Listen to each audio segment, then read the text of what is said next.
اللهم صل على محمد وعلى آل محمد كما صليت على إبراهيم وعلى آل إبراهيم إنك حميد مجيد. اللهم بارك على محمد وعلى آل محمد كما باركت على إبراهيم وعلى آل إبراهيم إنك حميد مجيد. அன்பார்ந்த இஸ்லாமிய சகோதர சகோதரிகளே, ஹிஜ்ரி வருடம் 1447 ஷவ்வால் மாதம் 22ஆம் தேதி புனித மஸ்ஜித் நபவியிலே இமாம் ஷேக் ஹாலித் அல் முஹன்னா அவர்கள் அல்லாஹ்வின் அழகிய திருநாமங்களும் உள்ளங்களை தூய்மைப்படுத்துவதில் அவற்றின் தாக்கமும் எனும் தலைப்பிலே உரையாற்றினார்கள். ஆரம்பமாக அல்லாஹ்வை புகழ்ந்து நபியின் மீது ஸலவாத்தும் சலாமும் கூறியவர்களாக வருகை தந்திருக்கக்கூடிய மக்களுக்கெல்லாம், அல்லாஹ்வின் நல்லடியார்களே, அல்லாஹ்வை பயந்து அவனுக்கும் அவனது தூதருக்கும் கட்டுப்பட்டு நடவுங்கள், வெற்றி அடைவீர்கள். وَمَن يُطِعِ اللَّهَ وَرَسُولَهُ وَيَخْشَ اللَّهَ وَيَتَّقْهِ فَأُولَئِكَ هُمُ الْفَائِزُونَ. யார் அல்லாஹுக்கும் அவனது ரசூலுக்கும் வழிபட்டு அல்லாஹுக்கு அஞ்சி பயந்து நடக்கிறார்களோ அவர்கள்தான் வெற்றி பெற்றவர்கள் என்ற தக்வாவை பற்றி கூறக்கூடிய வசனங்களை கூறி தக்வாவை கொண்டு உபதேசம் செய்தவர்களாக, அன்பார்ந்தவர்களே, அல்லாஹ்வின் நல்லடியார்களே, நிச்சயமாக மனிதன் இயற்கையிலே அவன் நல்ல வாழ்வை ஆர்வம் கொள்ளக்கூடியவனாக, ஆசை கொள்ளக்கூடியவனாக அந்த முறையிலே தான் படைக்கப்பட்டுள்ளான். அமைதியை வேண்டக்கூடியவனாகவும் மகிழ்ச்சியை தேடக்கூடியவனாகவும் தான் அவன் படைக்கப்பட்டுள்ளான். இந்த நிச்சயமாக இவைகள் எல்லாம் கிடைக்க வேண்டும் என்றால் அவன் தனது எஜமானனுக்கு ஒரு அடியானாக ஆகும் வரை முழுமையான அமைதியையும் இன்பத்தையும் மகிழ்ச்சியையும் பெற்றுக்கொள்ள முடியாது. எனவே அவன் முழுமையான வணக்கத்தில் ஈடுபடுவதனூடாக முழுமையான அன்பை பெற்றுக்கொள்வான். அதனூடாக அல்லாஹுக்கு பணிவு செய்வான், அல்லாஹுடைய கட்டளைகளை ஏற்று நடப்பான். அல்லாஹ் உலகத்திலே என்ன செய்ய வேண்டும் என்று எதிர்பார்த்திருக்கின்றானோ அவைகளை செய்யக்கூடிய மனிதனாக மாறுவான். அல் குர்ஆன் கூறுகிறது, வமா ஹலக்துல் ஜின்ன வல் இன்ஸ இல்லா லியஅபுதூன். மனித இனத்தையும் ஜின் இனத்தையும் என்னை வணங்குவதற்காகவே என்று நான் படைக்கவில்லை என்று அல்லாஹ் கூறியிருக்கக்கூடிய அந்த உயரிய குறிக்கோளை அடைந்து கொள்வதற்காக, வணக்கம் செய்வதற்காக ஒரு மனிதன் அந்த வணக்கத்தில் ஈடுபட்டால் முழுமையான அன்பையும் அமைதியையும் இன்பத்தையும் பெற்றுக்கொள்வான். அன்பார்ந்தவர்களே, எனவே இந்த அடிமைத்துவத்தை ஒரு மனிதன் பெற்றுக்கொள்ள வேண்டும் என்றால், நான் அடியான் நீதான் எஜமான் என்பதை ஒரு மனிதன் நடைமுறையிலே அறிந்து கொள்ள வேண்டும் என்றால் அவன் படைத்தவனை பற்றி அறிந்து கொள்ள வேண்டும்.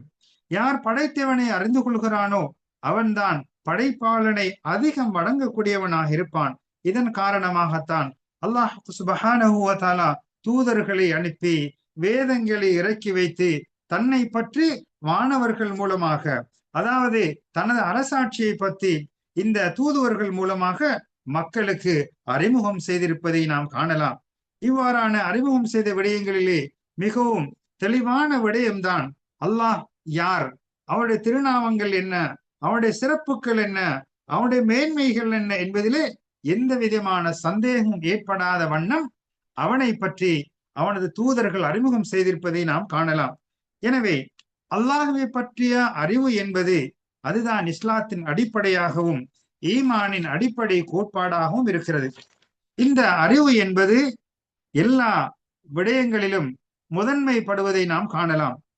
இந்த அல்லாஹ்வை பற்றிய அறிவிலே அல்லாஹுடைய அழகிய திருநாமங்களையும் அவனது பண்புகளையும் அவனது செயல்பாடுகளையும் அறிந்து கொள்வதுதான் முதன்மை பெறக்கூடியதாக இருக்கிறது. இந்த அல்லாஹுடைய பெயரையும் அவனுடைய பண்புகளையும் அவனுடைய செயல்களையும் அறிந்து கொள்வதுதான் ஒரு அடியான் தனது ரப்பை நேசம் கொள்வதற்கும் மகிமைப்படுத்துவதற்கும் அது இந்த அறிவு ஒரு காரணமாக அமையப்பெறுகிறது. அவன் படைத்தவனுக்கு அடிமைத்துவத்தை நிறுவுவதற்கு இந்த அறிவு ஒரு அடிப்படையாக இருக்கிறது. எப்போது ஒரு மனிதனுடைய அறிவு அல்லாஹுவை பற்றிய அறிவு அதிகரிக்கிறதோ அதிகரிக்க அதிகரிக்க அல்லாஹுவை பற்றிய அன்பும் நேசமும் அவனுடைய உள்ளத்திலே அதிகரித்துக் கொண்டே இருக்கும். அவ்வாறு ஒரு மனிதன் அதிகமாக அல்லாஹுவை நேசம் கொள்வான் என்றால் அவன்தான் வணக்கத்திலே மிகவும் உயர்த்தியான நேர்த்தியான வணக்கங்களை செய்யக்கூடியவனாக இருப்பான்.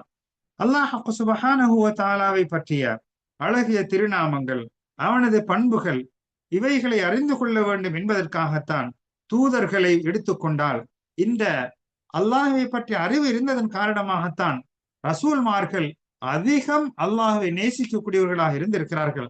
உதாரணமாக நபி முஹம்மது ஸல்லல்லாஹு அலைஹி வஸல்லம் அவர்கள், நபி இப்ராஹிம் அலைஹிஸ்ஸலாம் அவர்கள் அந்த ரசூல்மார்களை மிகவும் மேன்மை பெற்றவர்களாக இருப்பதை, நேசம் கொள்வதை நாம் காணலாம். காரணம், அல்லாஹ்வை பற்றிய அறிவு எந்த அளவுக்கு அதிகம் அதிகம் இருக்கிறதோ அந்த அளவுக்கு அன்பும் நேசமும் ஏற்படும் என்பதை நாம் புரிந்து கொள்ளலாம்.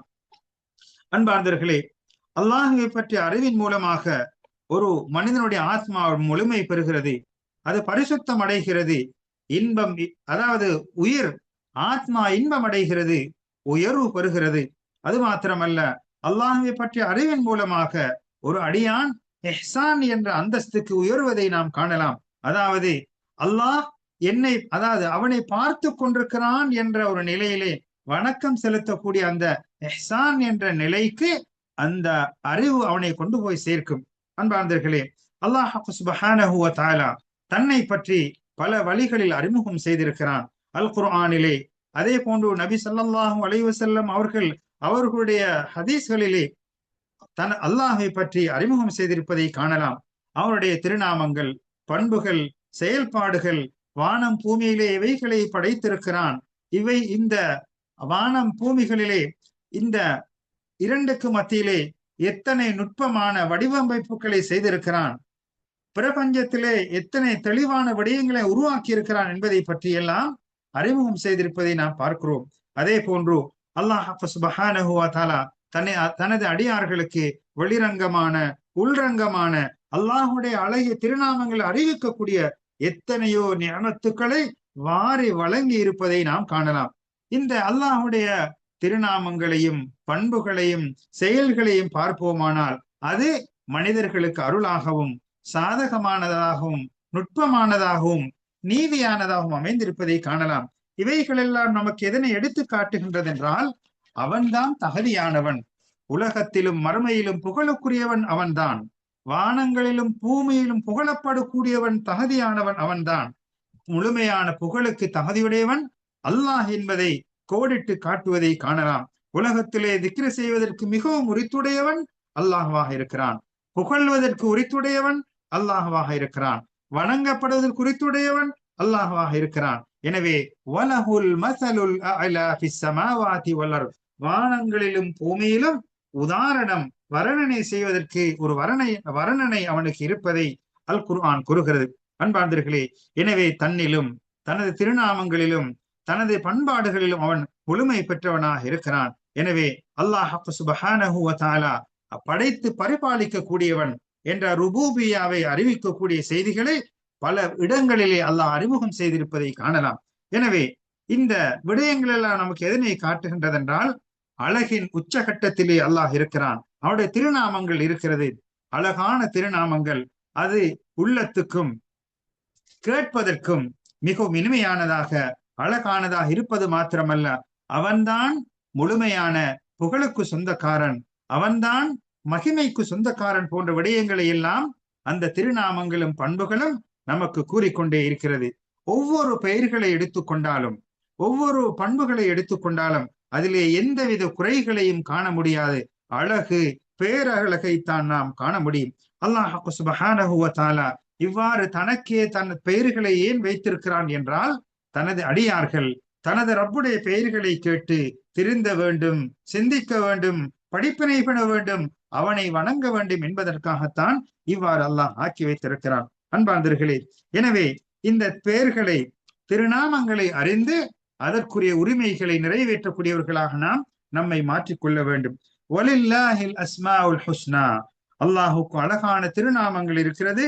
ஃபதுஊஹு பிஹா, அந்த திருநாமங்களை கொண்டு பிரார்த்தனை புரியுங்கள் என்று அல்லாஹ் சுப்ஹானஹு வ தஆலா அழைக்கின்றான். எனவே துஆ செய்வது, புகழ்வது, வணக்கம் செய்வது, அவனை மேன்மைப்படுத்துவது, அவனை நினைவு கூறுவது, இவைகளெல்லாம் இந்த திருநாமங்களில் ஊடாக செய்யக்கூடிய வேலைகளாக இருக்கிறது. நமது தேவைகள் இருந்தால் அந்த தேவையை முன்வைத்து அல்லாஹ்விடத்தில் உதவிகள் கூறலாம், அல்லாஹ்விடத்திலே நமது தேவைகளை கேட்கலாம். எனவே அல்லாஹுடைய திருநாமங்கள் என்பது அதிகம் அதிகம் இருக்கிறது. உண்மையான எண்ணிக்கை அல்லாஹுக்கு மாத்திரமே தெளிவான விடயமாக இருக்கிறது. நபி ஸல்லல்லாஹு அலைஹி வஸல்லம் அவர்கள் கூறுகிறார்கள், அஸ்அலுக பிகுல்லி இஸ்மின் ஹுவ லக் சம்மைத பிஹி நஃப்ஸக், உனக்கு நீயே பெயர் வைத்துக் கொண்ட பெயர்களை கொண்டு உன்னிடத்திலே கேட்கிறேன். அவ் அன்ஸல்தஹு ஃபீ கிதாபிக், அல்லது உனது திருமறையிலே இறக்கி வைத்த திருநாமங்களை கொண்டு கேட்கின்றேன். அவ் அல்லம்தஹு அஹதம் மின் ஹல்கிக், அல்லது உனது படைப்புகளில் எவருக்கேனும் நீ கற்றுக் கொடுத்த அந்த திருநாமத்தை கொண்டு கேட்கிறேன். அவ் இஸ்தஅஸர்த பிஹி ஃபீ இல்மில் கைபி இந்தக், அல்லது உன்னிடத்திலே மறைமுகமான அந்த இல்முல் கைபிலே தன்னகத்தை ஆக்கி வைத்திருக்கக்கூடிய திருநாமங்களை கொண்டு உன்னிடத்திலே கேட்கின்றேன் என்று நபி ஸல்லல்லாஹு அலைஹி வஸல்லம் அவர்கள் பிரார்த்தனை புரிந்திருக்கிறார்கள். எனவே அல்லாஹுக்குரிய திருநாமங்கள் எத்தனை என்பதை அறிந்தவன் அவன் மாத்திரமே தான். எனவே அல்லாஹ் சுப்ஹானஹு வ தஆலாவுடைய திருநாமங்களை யார் முறையாக அறிகிறானோ, அதன் மூலமாக வணக்கம் செய்கிறானோ, அவன் சுவர்க்கத்துக்குரியவனாக மாறிவிடுகிறான்.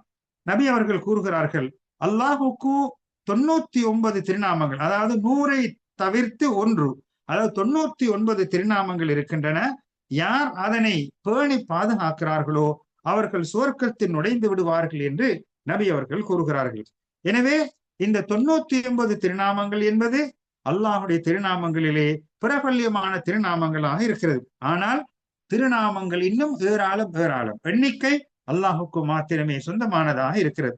எனவே யார் இந்த திருநாமங்களை அறிந்து அதனுடைய வார்த்தைகளை பொருள் உணர்ந்து அதற்கேற்ப அல்லாஹுவை வணங்கி அல்லாஹுவை மகிமைப்படுத்தி அல்லாஹுடைய கட்டளைகளை நிறைவேற்றி அவரிடத்திலே பிரார்த்தனை புரிகிறார்களோ அவர்கள்தான் அந்த ஹதீஸிலே சொர்க்கத்துக்குரியவர்களாக ஆக்கப்படுவார்கள் என்ற நிலைக்கு ஆகுவார்கள் என்பதை இதனூடாக நாம் புரிந்து கொள்ளலாம்.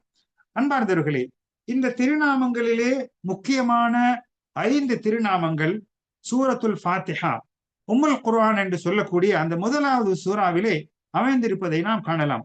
அதில் முதலாவது அல்லாஹ், லஃப்துல் ஜலாலா, இதுதான் அல்லாஹுக்குரிய மிக பெரிய திருநாமமாக இருக்கிறது.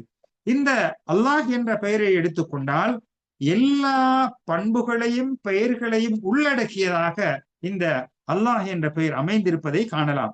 அதனுடைய நேரடியான பொருளை நாம் பார்ப்போமானால் வணங்கப்படுவதற்கு தகுதியானவன் அல்லாஹ் என்ற பொருளை குறிக்கக்கூடியதாக அல்லாஹ் இருக்கிறது. எனவே வணக்கத்துக்கு தகுதியானவன் அல்லாஹ், அதற்கு அடுத்தவர்கள் எல்லாம் அடிமைகள் என்பதை உணர்த்தக்கூடிய வார்த்தையாக அது இருக்கிறது. எனவே இந்த அல்லாஹ் என்ற வார்த்தை படைப்பினங்களுக்கு அன்பையும் மகத்துவத்தையும் பணிவையும் கொடுக்கக்கூடிய ஒரு விடயமாக இருக்கிறது. அல்லாஹ் சுப்ஹானஹு வ தஆலா அல்லாஹ் என்ற பெயரை அவனை தவிர வேறு யாருக்கும் பெயர் வைப்பதை தடுத்திருக்கிறான், அல்லது வேறு கடவுள்களை கொண்டு அழைக்கப்படுவதை தடுத்திருக்கிறான், அல்லது அல்லாஹ் சுப்ஹானஹு வ தஆலாவுடைய பண்புகளை அவனை தவிர வேறு யாருக்கும் கொடுப்பதை எந்த இடத்திலும் எந்த விதத்திலும் அங்கீகரிக்கவில்லை என்பதை நாம் தெரிந்து கொள்ள வேண்டும். எனவே அல்லாஹ் என்பதுதான் ஈமானுடைய முதல் வார்த்தையாக இருக்கிறது, இஸ்லாத்துடைய தூணாக இருக்கிறது, உண்மையின் வார்த்தையாக இருக்கிறது. இதனூடாகத்தான் கடமைகள் எல்லாம் திறக்கப்படுகிறது, அதாவது ஆரம்பிக்கப்படுகிறது. அதே போன்று ஈமான் உறுதி பெறுகிறது, ஷைத்தானிடத்திலிருந்து பாதுகாப்பு கோரப்படுகிறது. அல்லாஹுடைய இந்த அல்லாஹ் என்ற திருநாமத்தை கொண்டுதான் அனைத்தும் ஆரம்பிக்கப்படுகிறது, முடிக்கப்படுகிறது. அவனுடைய பெயர் மிகவும் உயர்ந்தது, வணக்கத்துக்கு தகுதியானவன், அவனை தவிர யாரும் இல்லை என்ற பல விளக்கமான கருத்துக்களை இந்த அல்லாஹ் என்ற வார்த்தை விளங்கப்படுத்துவதை நாம் காணலாம்.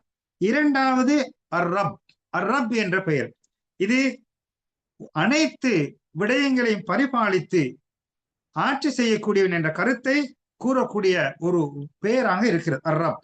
எனவே அனைத்தையும் நிர்வாகம் செய்யக்கூடியவன் என்று வருகின்ற போது அவன்தான் வணக்கத்துக்கும் தகுதியானவன் என்பதை நமக்கு அறிவிக்கக்கூடியதாக இருக்கிறது.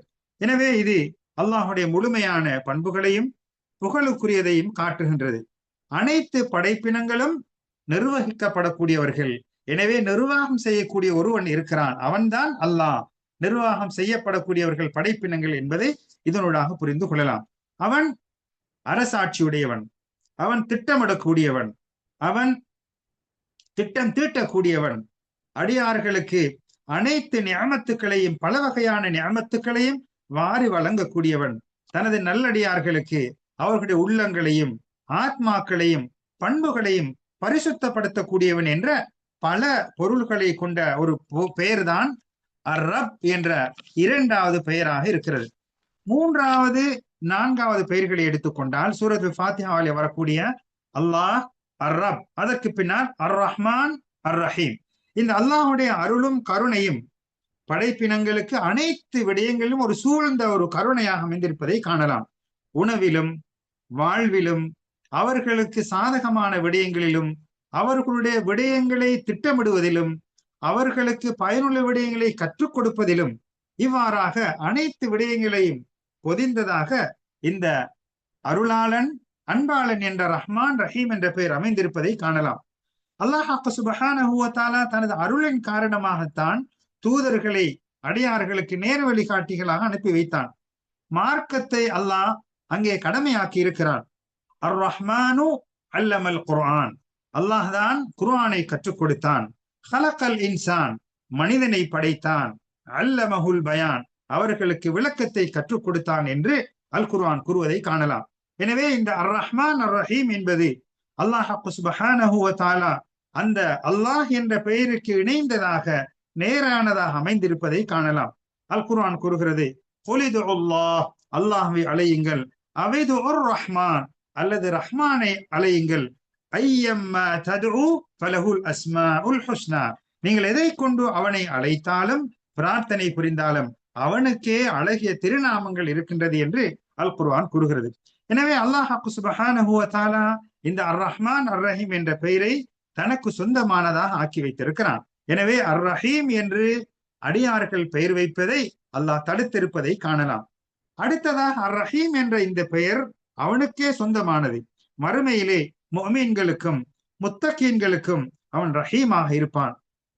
ஆனால் உலகத்திலே அவன் ரஹ்மானாக இருப்பான், மறுமையிலே ரஹீமாக இருப்பான். முஃமின்களுக்கும் நல்லவர்களுக்கும் மாத்திரம்தான் இருப்பான். எனவே அல்லாஹ் சுப்ஹானஹு வ தஆலா இந்த தனது ரஹ்மத்தின் மூலமாகத்தான் அடியார்களுக்கு நேர்வழி காட்டியிருக்கிறான். எனவே அவர்கள் அதனை அறிந்து அல்லாஹுக்கு வழிபட வேண்டும். அவ்வாறு வழிபடுவதனூடாக அவர்களை அவனது அருளால் சுவர்க்கத்துக்குள் நுழைய செய்கிறான். இவ்வாறாக அல்லாஹ் தனது அருளை பற்றி கூறும்போது சுவர்க்கத்தை பார்த்து கூறுகிறான், அன்தில் ஜன்னா, நீ சுவர்க்கம், ரஹ்மதி அர்ஹமு பிகி மன் அஷா, எனது அருள் என்பது உன்னை கொண்டு மிகவும் நான் நாடியவர்களுக்கு மிகவும் கருணையாக இருக்கும் என்று தனது அருளை பற்றி அல்லாஹ் கூறுவதை காணலாம். ஐந்தாவது பெயர் அல் முல்க், மலிக் யௌமித்தீன், அதாவது தீர்ப்பு நாளின் அதிபதி. அவனுக்கு தான் முழுமையான அதிகாரமும் ஆட்சி அதிகாரமும் திட்டமிடலும் வானம் பூமி அனைத்துடைய நிர்வாகமும் அரசாட்சியும் ஆட்சி அதிகாரமும் அல்லாஹ்விடத்திலே தான் இருக்கிறது. எனவே அவன்தான் திட்டமிடுகிறான், அவன்தான் கட்டளையிடுகிறான், அவன்தான் தடை செய்கிறான், கூலி கொடுக்கிறான். உலகத்திலே உள்ள அனைத்து விடயங்களும் அவனுக்கு அடிமையாக இருக்கிறது. அவருடைய நிர்வாகத்துக்கு கீழால் ஆளப்படக்கூடியவர்களாக இருக்கிறார்கள் என்ற கருத்தை இந்த மலிக் என்ற வார்த்தை கூறுவதை காணலாம்.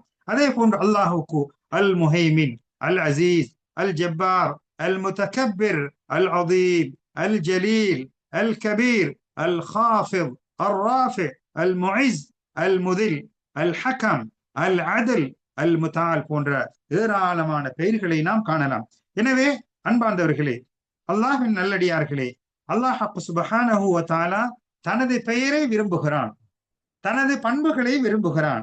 எனவே யாரெல்லாம் அதனை விரும்புகிறார்களோ அவனை அல்லாஹ் புகழக்கூடியவனாக இருக்கிறான். எனவே அல்லாஹ் சுப்ஹானஹு வ தஆலாவுடைய திருநாமங்களையும் அழகிய பண்புகளையும் அறிந்து நாம் அவனை நேசம் கொள்ள வேண்டும் என்பதைத்தான் இவைகள் நமக்கு எடுத்து காட்டுகிறது. ஆயிஷா ரலியல்லாஹு அன்ஹா அவர்கள் கூறக்கூடிய ஒரு செய்தியிலே, ஒருவர் தொடராக குல் ஹுவல்லாஹ் அஹத் சூராவை ஓதக்கூடியவராக இருந்திருக்கிறார். அவரிடத்திலே நபி அவர்கள் காரணம் கேட்ட போது அவர் கூறினார், அதிலே அல்லாஹுடைய பண்புகள் இருக்கிறது, சிஃபத்துர் ரஹ்மான், ரஹ்மானுடைய பண்புகள் இருக்கிறது, எனவே நான் அதனை ஓதுவதை விரும்புகிறேன் என்று கூறிய போது நபி ஸல்லல்லாஹு அலைஹி அவர்கள் சொன்னார்கள், அஹ்பிரூஹு அன்னல்லாஹ யுஹிப்புஹு, அவருக்கு சொல்லட்டும் அல்லாஹ் அவரை விரும்புகிறான் என்று கூறினார்கள். எனவே அந்த அழகான பண்புகளையும் திருநாமங்களையும் அறிந்து நாம் நமது வாழ்வை செயல்படுத்துகின்ற போது இறை அன்புக்குரியவர்களாக மாறுவதற்கு இவைகள் ஒரு காரணமாக இருக்கின்றது என்பதை நாம் உணர்ந்து கொள்ளலாம். அன்பார்ந்தவர்களே, எனவே யார் ஒரு மனிதன் அல்லாஹுடைய பண்புகளை திருநாமங்களை அறிந்து கொள்வதற்கு அவசரப்படுகிறானோ முயற்சிக்கின்றானோ அவன் இன்பங்களை அவசரமாக பெற்றுக்கொள்வான், அல்லாஹுடைய அருள்களை அவசரமாக பெற்றுக்கொள்வான், அவன் நல்லவர்களுடைய பட்டியலிலே உயர்ந்தவனாக கருதப்படுவான். எனவே இவ்வாறாக அல்லாஹுவை பற்றிய அதிக அறிவுடையவன் தான் அல்லாஹ்விடத்தில் மிகவும் நேசமுடையவனாக இருப்பான். அவனை தவிர வேறு யாரும் நேசமுடையவனாக முந்தியவனாக இருக்க முடியாது என்பதை இதனூடாக நாம் புரிந்து கொள்ளலாம்.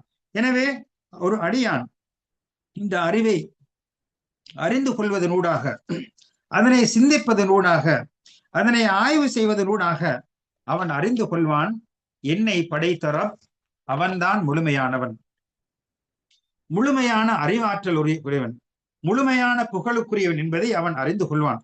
அவ்வாறு அவன் அறிந்து கொள்வான் என்றால் அந்த அறிவு அல்லாஹ்வை நேசம் கொள்ளக்கூடியதாகவும் அவனுக்கு மகிமைப்படுத்தக்கூடியதாகவும் அவன் அல்லாஹுடைய பண்புகளான அந்த அருள், அவனுடைய கருணை, அவனுடைய மென்மை, அவனுடைய கொடை போன்ற விடயங்களை எல்லாம் அவனுடைய உள்ளத்திலே ஏற்படுத்தக்கூடியதற்கு இவைகள் ஒரு காரணமாக அமைந்துவிடும். அது மாத்திரமல்ல, அல்லாஹுவை பற்றிய அறிவு ஒரு மனிதத்திலே இருக்கின்ற போது அவனுடைய உள்ளம் என்பது எப்போதும் அல்லாஹ்விடத்திலே தான் அனைத்தையும் ஆதரவு வைக்கும். வணக்கம் செய்வதற்கு அவன் ஆசை கொள்வான், அல்லாஹ்வை பற்றி அழகான நல்லெண்ணம் கொள்வான். அவனுடைய ஆசைகள் என்பது அல்லாஹ்விடத்திலே தான் எதிர்பார்க்கப்படும், உறுதியானதாக இருக்கும். எனவே அல்லாஹுடைய பண்புகள் நேர்மை, பழிவாங்குதல், கோபம், தண்டித்தல் போன்ற இவைகள் எல்லாம் அல்லாஹ்வை பயப்படக்கூடிய, அச்சப்படக்கூடிய ஒரு தன்மையை ஏற்படுத்தும். உள்ளத்திலே அல்லாஹ்வை மறந்த நிலை ஏற்படாமல் தடுக்கும். ஆத்மாவிலே தேவையற்ற ஆசைகள் வருவதை விட்டும் கட்டுப்படுத்தும். மனோ இச்சைக்கும் கோபத்துக்கும் அடிமையாவதை விட்டும் அவனை வலிமையின்றி, அதாவது அல்லாஹுக்கு கட்டுப்படுவதற்கு உறுதியானதாகவும் ஷைத்தானுக்கு கட்டுப்படுவதை பலவீனமானதாகவும் ஆக்கும். அதே போன்று வீண் விளையாட்டுக்களை விட்டும் அது பாதுகாக்கும். அதே போன்று அல்லாஹுடைய பண்புகள் உள்ளதான் ஏவல், விலக்கல், தூதர்களை அனுப்புதல், வேதங்களை அனுப்புதல், இவைகள் எல்லாம் அல்லாஹுக்கு கட்டுப்பட வேண்டும் என்ற வேண்டுதலை அந்த அடியானுக்கு ஏற்படுத்தும். பாவங்களை தவிர்த்து கொள்ள வேண்டும், உண்மையை ஏற்று செயல்படுத்தி பிறருக்கு எத்தி வைக்க வேண்டும் என்ற பண்பையை கொடுக்கும். அதே போன்று அல்லாஹுடைய பண்புகளில் உள்ளதுதான் அறிவு, கேள்வி, பார்வை, கண்காணித்தல், சூழ்ந்து கொள்ளல், சாட்சி சொல்லல், இவைகள் எல்லாம் அல்லாஹுடைய பண்புகளாக இருக்கிறது. அவ்வாறு இந்த பண்புகளை ஒரு மனிதன் அறிகின்ற போது அவனிடத்திலே இஹ்லாஸ் என்ற மன தூய்மை ஏற்படுவதற்கும் ரியா என்ற முகஸ்துதி அவனை விட்டு தூரமாவதற்கும் ஒரு காரணமாக இந்த பண்புகள் அமையும். அதே போன்று அல்லாஹுடைய பண்புகளிலேதான் உணவளித்தல், போதுமாக்குதல், பாதுகாத்தல், உதவி செய்தல் போன்ற இந்த பண்புகளை ஒரு மனிதன் அறிகின்ற போது அவனுடைய உள்ளத்திலே அன்பை ஏற்படுத்தும், அல்லாஹ்வை பற்றிய உறுதியை ஏற்படுத்தும், அனைத்தையும் அல்லாஹ்விடத்தை தவக்குள் பரம் சாட்டக்கூடிய ஒரு நிலையை ஏற்படுத்தும். எல்லா நிலையிலும் அல்லாஹ்வை பற்றிய நல்லெண்ணம் கொள்வதற்கு இந்த பண்புகள் ஒரு காரணமாக இருக்கும். அதே போன்று அல்லாஹுடைய பண்புகளில் உள்ளதுதான் மகிமை, அதாவது பெருமை. இது போன்ற விடயங்களை எல்லாம் ஒரு மனிதன் அறிகின்ற போது நான் அடியான், நீதான் எஜமான் என்ற அந்த பணிவுத்தன்மையை அவனுக்கு நேரடியாக பயிற்சி அளிக்கக்கூடிய பண்பாக இது இருக்கிறது. அனைத்து விடயங்களும் அவன் தாழ்வு மனப்பான்மையுடன் அல்லாஹுக்கு முன்னால் நடந்து கொள்வான், அல்லாஹுக்கு முன்னால் பெருமை அடிக்க மாட்டான். உள்ளமும் உடல் உறுப்புகளும் அல்லாஹுக்கு சரணாகதியாகும், சரணடையும் என்பதை இந்த பண்புகள் கோடிட்டு காட்டுகின்றன. அன்பார்ந்தவர்களே, எனவே அல்லாஹுக்கு அழகிய திருநாமங்கள் இருக்கின்றன. உண்மையான எண்ணிக்கை அல்லாஹ் மாத்திரமே அறிந்தவனாக இருக்கிறான். எமக்கு அல் குர்ஆனும் நபி அவர்களும் கற்றுத்தந்த அந்த திருநாமங்களை அறிந்து அவருடைய பொருளை உணர்ந்து அதை எதனை நம்மிடத்தில் எதிர்பார்க்கின்றதோ அவைகளை நிறைவேற்றக்கூடிய அந்த அழகான திருநாமங்கள் ஊடாக அவனிடத்திலே மாத்திரம் பிரார்த்தனை புரியக்கூடிய, அவனிடத்திலே மாத்திரம் பரம் சாட்டக்கூடிய நல்லடியார்களாக நம் அனைவர்களையும் அல்லாஹ் ஆக்கி அருள் புரிவானாக. ஆமீன். வாஹிரு தஅவானா அல்ஹம்துலில்லாஹி ரப்பில் ஆலமீன். வஸ்ஸலாமு அலைக்கும் வரஹ்மத்துல்லாஹி வபரகாத்துஹ்.